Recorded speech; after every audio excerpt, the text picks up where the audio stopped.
Silence! Que le maître parle. Ouvrez vos cœurs à la parole de Dieu. Silence! Quittez le monde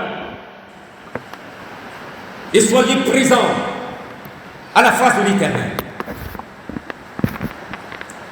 Frères et sœurs en Christ, le thème de ce jour, la foi qui sauve.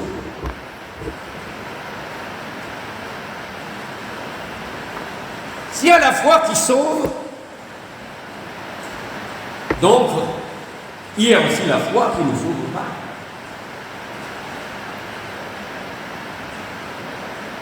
Et la foi qui ne sauve pas est une foi morte, ou même inexistante.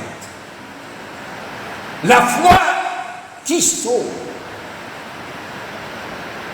Sans la foi qui sauve, nous sommes morts. Nous sommes debout, vivants, mais morts. Et qu'est-ce que c'est que la foi? Qui peut être sauvé par la foi? Et qu'est-ce que ça veut dire? Sauver. Dans Hébreux 11, verset 1, la Bible dit: or la foi est une ferme assurance des choses qu'on espère, une démonstration de celles qu'on ne voit pas. Je vais y revenir. Qui la foi peut sauver? La foi ne sauve pas n'importe qui. La foi sauve celui qui a confiance en Dieu, qui s'accroche à Dieu avec toute sa puissance. La foi sauve celui qui a la foi en Dieu, celui qui est connecté à Dieu. Et qu'est-ce que c'est que sauver? Sauver, c'est faire sortir quelqu'un d'une situation lamentable, désespérée, sans issue.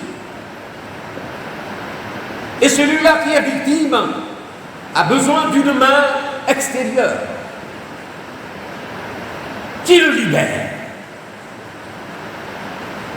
Et c'est ça que Dieu est prêt à faire pour nous. En tout moment, en tout temps, tant que nous sommes disponibles, tant que nous sommes connectés à lui par la foi, Dieu tend sa main vers nous et nous sauve de n'importe quelle situation, si dramatique soit-elle. Dieu est vivant. La foi est une force terrible qui soulève des montagnes. Devant la foi, la vraie foi, rien ne résiste. Ça veut dire que rien ne résiste devant Dieu, le suprême.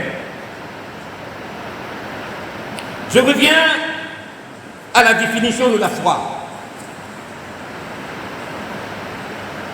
La foi est une ferme assurance. La foi est une ferme assurance. Ferme assurance. Il y a ferme dedans. Il y a assurance. Il faut que nous soyons fermes dans notre foi. La foi, c'est une démonstration des choses que l'on ne voit pas. Assurance sur les choses qu'on espère. Démonstration des choses qu'on ne voit pas. Et cette définition de la foi nous renvoie à Abraham, le père de la foi. Abraham avait 75 ans, déjà vieux. Sa femme, 65 ans. Et Dieu lui promet, Abraham, tes enfants seront comme les étoiles dans le ciel. Ils seront nombreux comme le sable de la mer. Et Abraham, fort de sa foi, est dans l'attente de cette promesse pendant 25 ans. Abraham a résisté. Abraham s'est tenu ferme dans sa foi. Pendant 25 ans, un quart de siècle. Et c'est seulement à 100 ans que la promesse de Dieu s'est réalisée. Qui peut attendre? Celui qui, à la foi, peut attendre. Un quart de siècle. Ils ont eu un enfant, Isaac, le fils de la promesse. La joie est revenue dans le foyer. Et Isaac grandit harmonieusement, entouré de l'amour de ses parents. Isaac grandit. Et voilà que Dieu demande à Abraham de lui sacrifier Isaac, le fils de la promesse.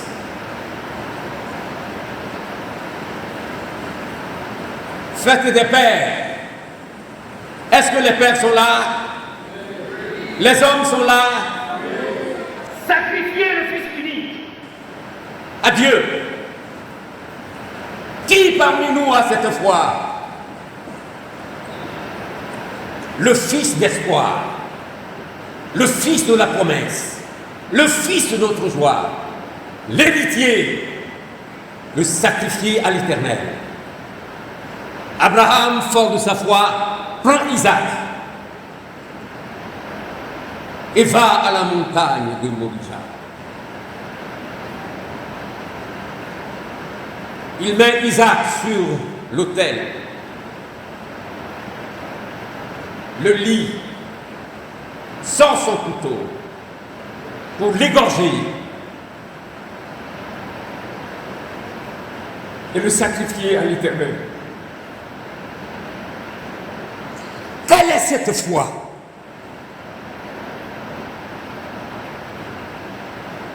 L'Éternel lui dit, ne le touche pas. Prends le bélier et sacrifie-le pour moi. Et c'est ce qu'Abraham a fait. Abraham est appelé le père de la foi. Citons Abraham. Parmi les jeunes, David, l'inconditionnel de Dieu. David, l'intrépide, face à Goliath, le géant, haut de 3 mètres, le stratège de la guerre. Goliath devant qui tous les ennemis tremblent, toute une armée adverse tremble. Parce que Goliath a diffamé le nom de Dieu. David est prêt à l'affronter. Dans le camp des Juifs, des Israélites, tout le monde tremble. Car Goliath sort toujours vainqueur de ses combats.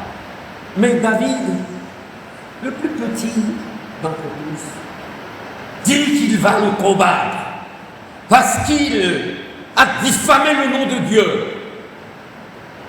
David se jette devant Goliath avec 3 pierres. Il n'a pas d'arme. Goliath s'est paré de toute l'armure de la guerre, protégé de la tête jusqu'aux pieds, bouclier en main, ça dans l'autre main. David n'a que 3 pierres. Goliath pensait l'écraser avec son pied, comme une petite fourmi, une petite bête. Mais David, fort de sa foi, jette la pierre. Goliath tombe, raide, mort. Seul David remporte la guerre, la victoire pour les Israélites. Qui a cette foi? Parmi nous de nos jours, qui a cette foi?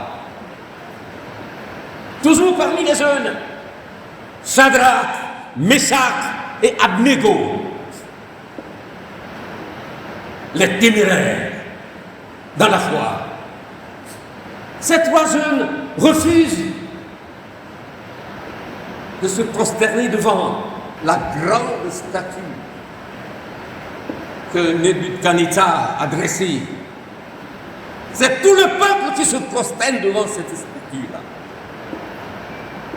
Mais Shadrach, Meshach et Abednego ont refusé de se prosterner devant la statue du roi.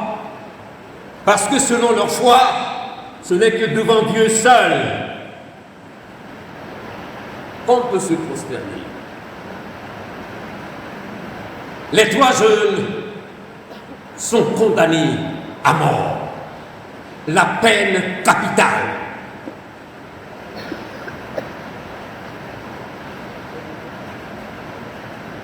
Devant la mort, les 3 jeunes ne tremblent pas.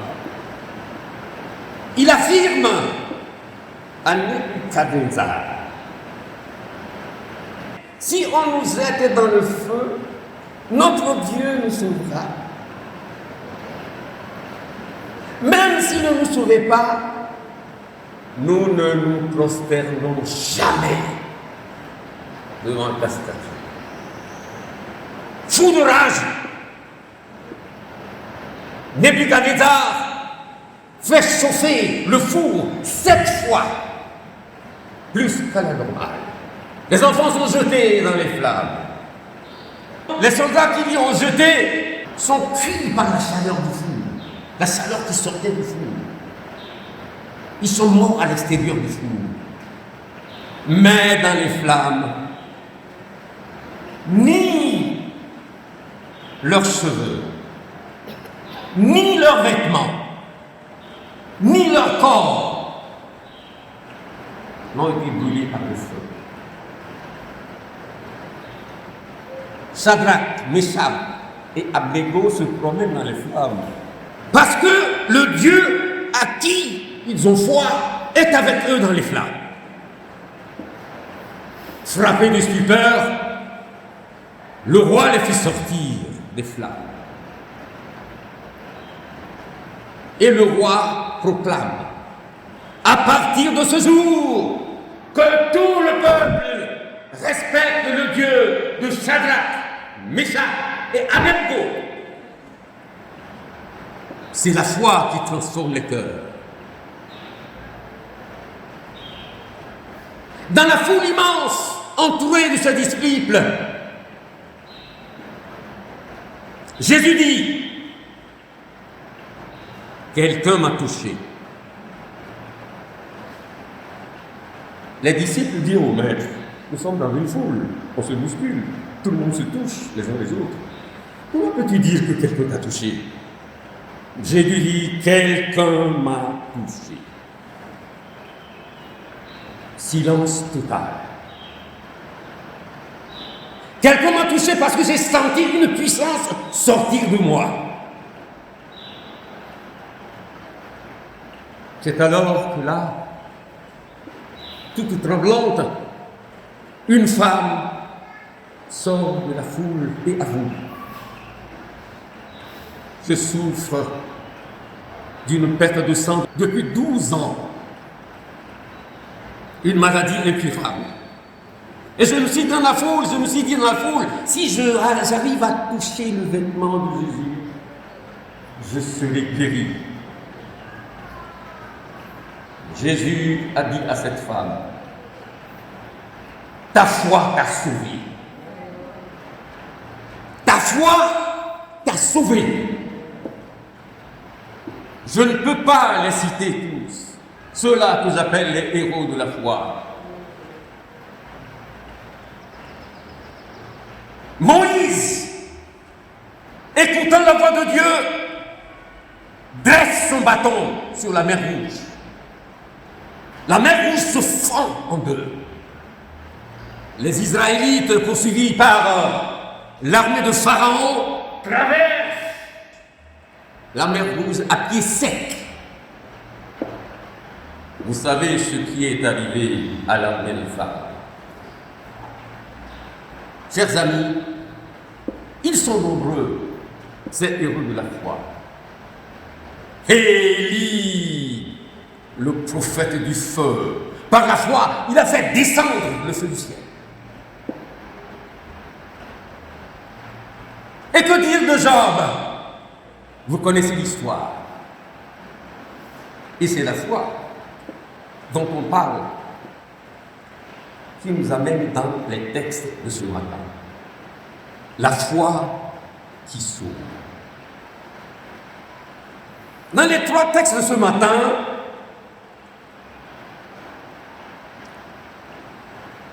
le livre d'Esther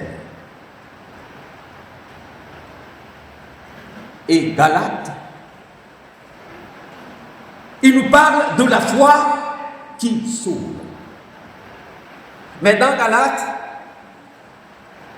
il est question de 2 choses. Notre comportement, nos caractères qui nous conduisent à la perdition, et notre comportement qui nous conduisent vers Dieu. Dans Esther, l'histoire tourne autour de 4 personnages. C'est une histoire merveilleuse. 4 personnages. Esther et Mardochée, qui sont des Juifs, qui vivent à l'étranger. Eux deux sont parents. De l'autre côté, il y a le roi. Le roi est Aman. Aman, le bras droit du roi, le premier ministre. Eux, c'est des païens. Par la force des choses, Esther devient l'épouse du roi, la reine Esther. Et ce qui nous amène dans le texte de ce matin, c'est pourquoi Esther demande qu'on prie, qu'on jeûne avec elle. C'est ce dont le texte nous parle. Quand le Premier ministre, dans toute sa splendeur, avec tout son orgueil, sa puissance, il sort et rentre au palais. Devant le palais, tout le monde se prosterne devant lui. Tout le monde se couvre de poussière. Mardochée ne se plie jamais devant Aman, le Premier ministre. Alors, furieux, Aman décide de le faire mourir. Et pour cela, il fait fabriquer une haute potence pour l'y faire pendre.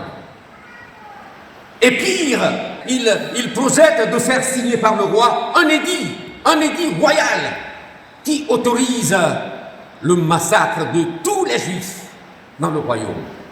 Ils sont en terre étrangère. Mardochée était au courant, envoie un message à Esther pour qu'il intervienne auprès du roi pour annuler le plan de Haman. Mais Esther, il lui dit que ça fait un mois, 30 jours que le roi ne m'a pas vu. ça fait 30 jours, mais si le roi ne t'invite pas et que tu vas là-bas, et s'il ne lève pas le sceptre vers toi, tu es mort. Je ne peux pas. Je ne peux pas. Mardochée lui envoie son message et lui dit, si tu n'interviens pas auprès le roi en faveur des Israélites, le secours nous viendra d'ailleurs, et toi tu mourras avec les tiens. C'est ça qui nous amène dans le texte d'aujourd'hui. Et Esther envoie son message à Mardochée. Priez avec moi. Jeûnez avec moi 3 jours, 3 nuits, sans manger, sans boire, en jeûne sec. 3 jours. Et j'irai chez le roi. Après les 3 jours de jeûne et prière, Esther met sa robe de reine, sa robe royale, et se présente devant le roi. Dès que le roi la voit, il fait quoi? Qu'est-ce que le roi fait? Le roi a levé son sceptre. Et avec empressement, il dit, oh, reine Esther, qu'est-ce que tu veux? Qu'est-ce qu'il y a? Qu'est-ce que tu veux? Si c'est même la moitié de mon royaume, je te l'offrirai. Esther dit, celle qui avait peur, vous voyez comment la foi nous donne du zèle. Esther dit au roi, s'il plaise à sa majesté, je l'invite avec Aman, manger chez moi, aujourd'hui même. Le roi a commencé à s'imposer. Ah, il faut respecter, il faut suivre ce que la reine dit. Hein? Il fait amener Aman et les deux se présentent chez la reine Esther. Avec la foi, avec la prière, avec le jeûne, c'est Esther qui invite le roi, qui fait déplacer le roi de son trône pour aller manger avec elle. Ils ont mangé, ils ont bu. Ils ont mangé, ils ont bu. Quand on était enfant, il y avait une chanson, j'ai mangé, j'ai bien bu, j'ai la peau du ventre bien tendue. Ils ont mangé. Ils ont bu. Et le roi lui demande, alors, quelle est ta quête? Même si c'est la moitié du royaume, je te l'offrirai. Et Esther, tout à l'aise, elle qui avait peur de mourir, elle était à l'aise. S'il plaise encore à sa majesté, je lui demande de revenir demain, manger avec son premier ministre, Aman, chez moi. Et le lendemain, son premier ministre, Aman, il retourne manger. Ils ont mangé. Ils ont bu. Tellement bu. Et le roi réitère sa question. Mais qu'est-ce que tu veux? Dis-moi ta requête. Et c'est là qu'Esther dit, Majesté, il y a quelqu'un qui en veut à ma vie et à la vie de mon peuple. Le roi dit, qui est-ce? Esther montre du doigt, c'est Aman, ton premier ministre. Furieux, le roi se lève, fait le 100 pas. En ce moment, Aman se baisse vers la reine pour lui demander pardon, lui demander d'intervenir auprès du roi. Le roi se retourne et se rend compte que Aman est penché vers sa femme.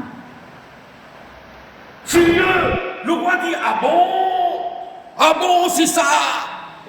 Non seulement tu en veux à sa vie, mais tu veux la violer devant moi. Le roi n'a pas fini de parler que les gardes se saisissent de Aman, le pendre à la potence qui a préparé pour m'adopter. Avec la foi, tout ce que l'ennemi a préparé dans le monde contre vous, lui-même va y tomber. Avec la foi, vous tournerez le cœur des rois. Avec la foi, vous pouvez tout. Parce que, qu'est-ce que la foi fait? La foi fait descendre la puissance de Dieu. La foi fait lever Dieu de son trône pour celui qui a la foi. Chers amis, il nous faut prier genouiller. Il nous faut prier, s'accrocher à Dieu. C'est bon de manger, c'est bon de boire. Mais nous mangeons plus que nous ne voulons, plus que nous ne prions. Nous avons le choix, fait le choix de beaucoup manger, de manger plus que de prier et de jeûner. Et c'est bon comme ça. La nourriture est là, tout le temps. Et qui donne la nourriture? Qui donne l'eau à boire? Qui a fabriqué l'eau? Ils ont fabriqué des fusils, des bombes, des fusées. Ils ont fait des choses magnifiques. L'eau que nous buvons, l'air que nous respirons, qui peut les fabriquer si ce n'est Dieu? Chers amis, dans les rues de Jéricho, quelqu'un fait entendre le cri de la foi.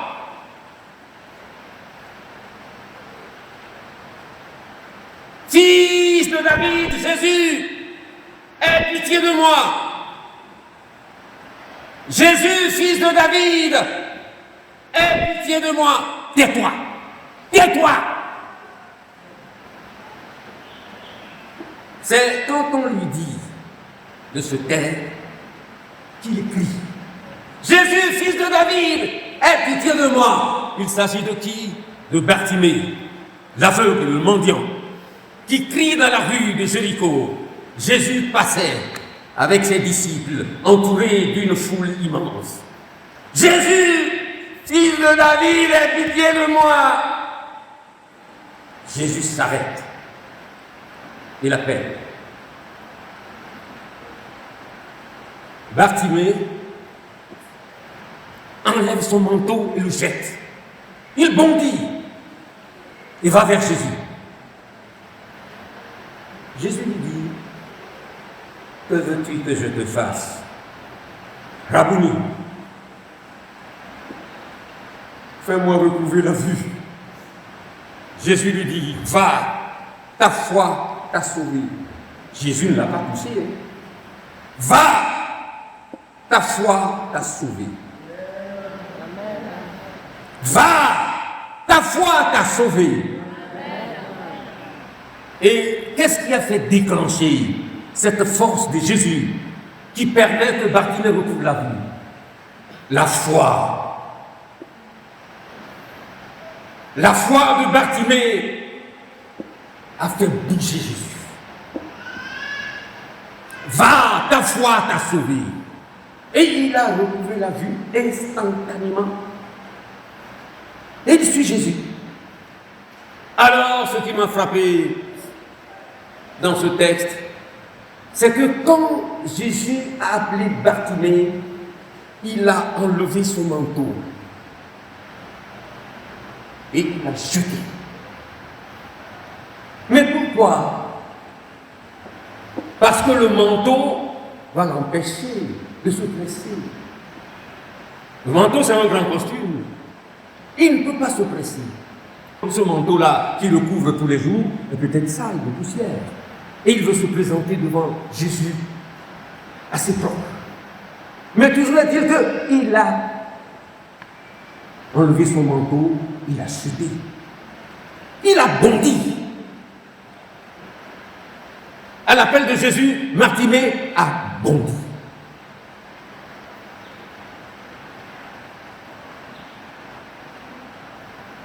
Quand Jésus nous appelle, est-ce que nous bondissons? Quand on nous appelle pour les œuvres de Dieu dans cette maison, est-ce que nous bondissons? Est-ce que nous nous empressons? Pour la prière, pour le jeûne, est-ce que nous nous empressons? Pour le culte, regardez comment c'est vide, cette grande église qu'on a construite. Tout est vide. On fait même pas la moitié. On l'a bien embelli. Mais Jésus veut que nous embellissions notre cœur, parce que c'est pour nous qu'il reste. Est-ce que nous bondissons à l'appel de Jésus pour l'avènement de son œuvre, pour la propagation de son œuvre? Est-ce que nous bondissons? Non. Nous bondissons quand nos chefs, nos directeurs, nos ministres nous appellent. Mais non! Oui, monsieur le ministre, je suis là. Coucou, oui. On baisse la tête. Mais quand Jésus nous appelle, nous sommes nonchalants. Quand le pasteur nous appelle, nous sommes nonchalants. Et ça démontre le niveau de notre foi. Nous ne nous empressons pas. Oh, ben on va y aller. Oh. Mais on nous dit que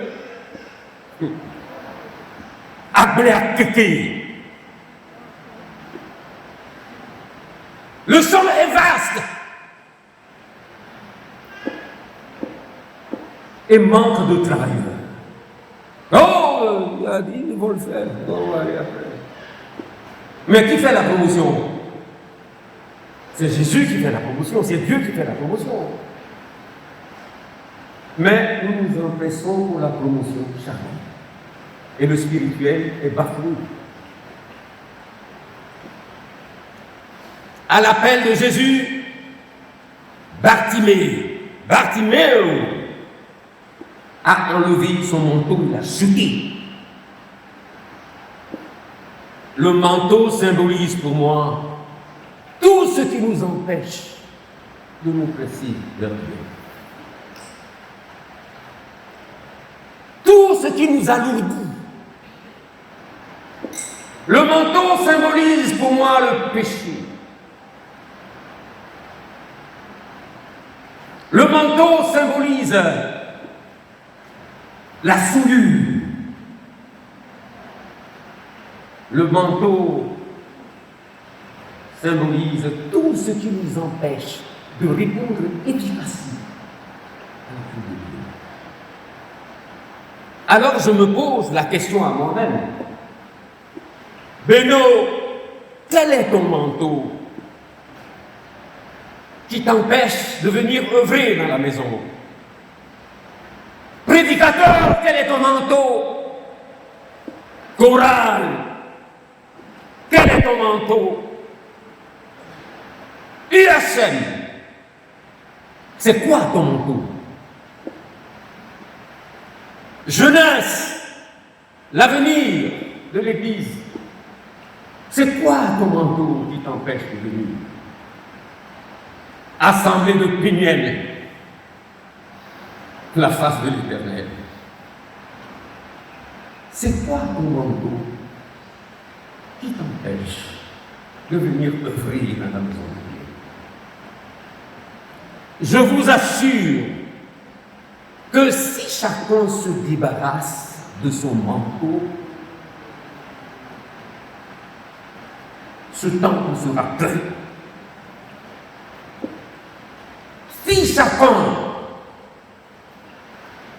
prend soin d'enlever son manteau, notre Église sera pleine de monde. Sera plein de monde, des gens qui sont à la recherche de la parole de vie, de la parole qui sauve.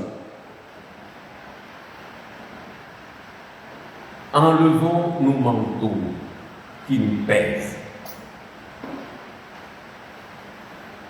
Chers pères de famille, chers parents, enlevons nos manteaux.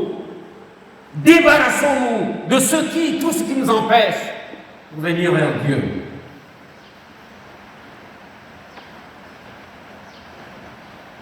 Dans le troisième texte,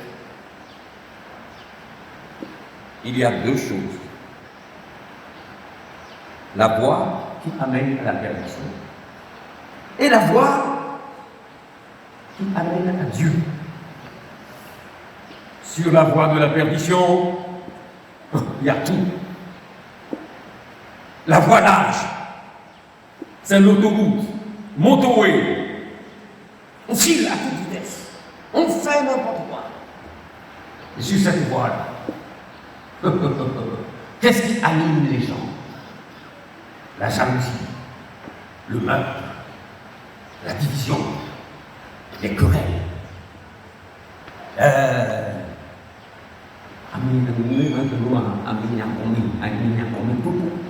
Parler mal des gens, diviser, l'orgueil. Il n'y a pas de prière, il n'y a pas de foi là-bas. On fait tout ce qu'on veut. Et sur cette voie, dans ces temps modernes, qu'est-ce qu'on trouve? Des habits déchirés, des jeans troués, laissant les fesses se balader dans l'air, les poitrines dégagées avec les seins au vent, le corps tatoué. Sur cette voie-là, qu'est-ce que nous trouvons? Hommes et hommes qui se marient, femmes et femmes qui se marient. Contresens total. Des enfants qui disent que leur sexe ne les intéresse plus. Il est un homme, mais il veut devenir une femme. On lui change de tête. L'homme devient femme, la femme devient homme. Des monstruosités. Et il est même permis actuellement de faire l'amour dans la rue. Il y a le marché, on va acheter l'amour. Il est permis maintenant que la fille épouse son père. Que le garçon épouse sa mère. Mais même la grand-maman peut épouser son petit-fils. Mais c'est quoi ça? C'est même pire que la coupe du blanc béton. Il est permis que l'homme se marie à sa chienne. La femme se marie avec son chien. Il est permis d'ouvrir des églises de Satan. C'est la voie de la perdition. Mais à côté, il y a une petite voie, une voie plus étroite. Celle qui mène à Dieu. Sur cette voie, les cœurs des gens sont animés par l'amour, le pardon, le partage, l'amitié, le respect. Mais cette voie-là, personne ne veut y aller. On préfère la voie de la liberté, qui permet tout. Mais c'est la voie de la servitude. C'est la voie de la servitude. Chers amis, est-ce que c'est ça, la voie large que nous souhaitons, ou bien c'est la voie étroite qui mène à Dieu? C'est cette voie-là, ces deux voies-là qui sont devant nous. Aujourd'hui, c'est la fête des pères. Les pères. Papa. Quel est ton manteau qui t'empêche d'avoir la paix dans ta maison? Qui t'empêche d'avoir la paix dans ton quartier, la paix dans ton travail, la paix dans l'église? Quel est ton manteau? Quel est ton manteau qui t'empêche de subvenir aux besoins de ta famille, de tes enfants? Quel est ton manteau? Quel est ton manteau qui t'empêche d'éduquer tes enfants pour qu'ils soient présents dans cette église? Quel est est notre manteau. Débarrassons-nous de ce manteau pouilleux, poussiéreux, ces vils manteaux qui nous affilient et bondissons. Arrivons prestement auprès de Jésus. Je vous assure que cette Église sera un exemple. L'Église sera bondée de gens. Chers amis, ne l'oubliez pas, le plus fort de tout dans la Bible, le plus fort pour le chrétien, c'est sa foi. Parce qu'avec sa foi, il déclenche la puissance de Dieu. Avec sa foi, il fait tomber les montagnes, tel Goliath. Avec la foi, nous vivons. Bonne fête des pères.